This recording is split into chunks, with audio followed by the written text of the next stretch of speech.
guys, welcome to the new vlog. Today is Christmas Eve in Denmark and it's very stormy today as the season arrives. The winter is here, it's at its peak. Today I'm gonna explain to you the ways you can come to Denmark and what's the requirements for applying masters in Denmark and what's the requirements in English, since a lot of people requested that. It's very hard to talk now because snow is coming to my face right away. Everything is frozen, including the trees. The reason why I never prefer to make vlogs in English because my preferred language is Bengali and I have more engagement in Bangla. But since my last vlog, a lot of people DM'd me saying, can you please make the vlog in English so that we can understand what I'm talking about. We cannot understand Bengali. For that reason only, I'm making this vlog in English so that you guys can get some help. And keep an eye on the full vlog if you want to see full information. If you want to come in Denmark, whatever next semester it is. In order to make master's application in any university in Denmark, there are certain stuff that you need to look at first. That you have to select the subject you're applying for. You have to make sure that that subject is related to your bachelor degree and the experience you have. For example, if you're applying for a programming course, make sure that your bachelor was in programming course. If you're applying for a marketing degree, you should make sure that your bachelor was in degree. In that way, the chances of getting admission increases. The minimum requirements for most of the Danish universities are similar, but in the scale of CGPA 4 in Asian countries, you have to make sure that you score around CGPA 3 or above. That's the minimum requirements when you convert the Asian GPA scale to the Danish GPA scale. These are the scores that matters, but there are cases that people got admission with 2.94 or 2.97 in Danish public universities. But I think CGPA 3 is really good score. Above CGPA 3 is better to be in the safe side.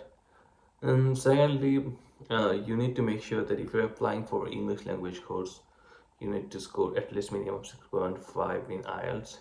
For those who doesn't know that Ielts means International English Language Testing System, and this is a test just to observe or just to identify that you are capable enough to speak and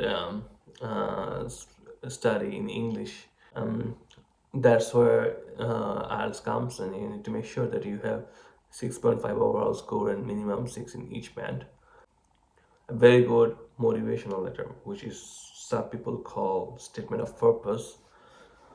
This motivational letter is mostly because you need to show what motivates you or drives you to do that degree in specific university and why Denmark, and you need to have a precise points sorted in your mind when you're writing that this is the exact reason why you wanna come to Denmark to study your masters and what benefits that brings along to you when you finish the degree, and what's your future plans. So you need to write that piece of statement of purpose later and make it look as good as possible. You need the certificates of your secondary school and higher secondary school, and another thing you need is the course catalog for your bachelor. So when a Danish university wants to give you admission in their subject, they do a lot of background study to understand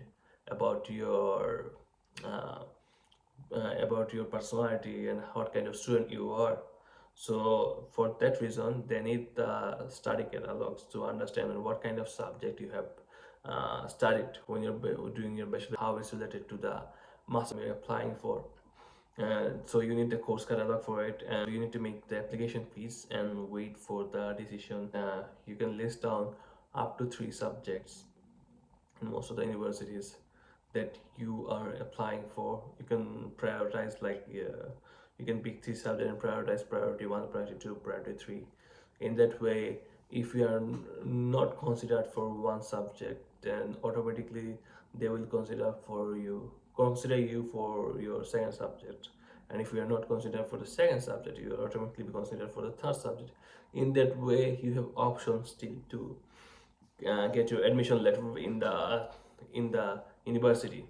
If you just apply for one subject and you are not eligible to study that subject in this public university and you get rejected, you don't have the second option. So make sure you apply for 3 subjects together. All right.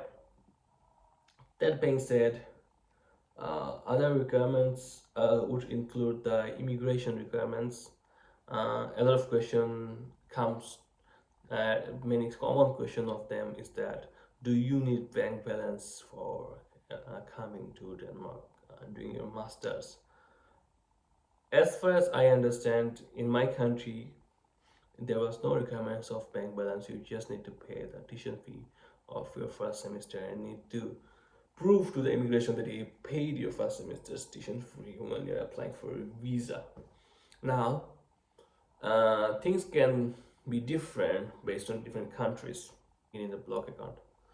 So country-wise, it can be different, but I don't think it's gonna be really hard. And this was the piece of information that you require in order to apply in Denmark. You don't need GRE, you don't need GMAT. All these requirements doesn't apply here. But if you have them, obviously it just makes it easier for you to get some edge on it. Other than that, it's a very simple and very straightforward way to apply. All right, I hope this information helped you. Until next time, thank you very much.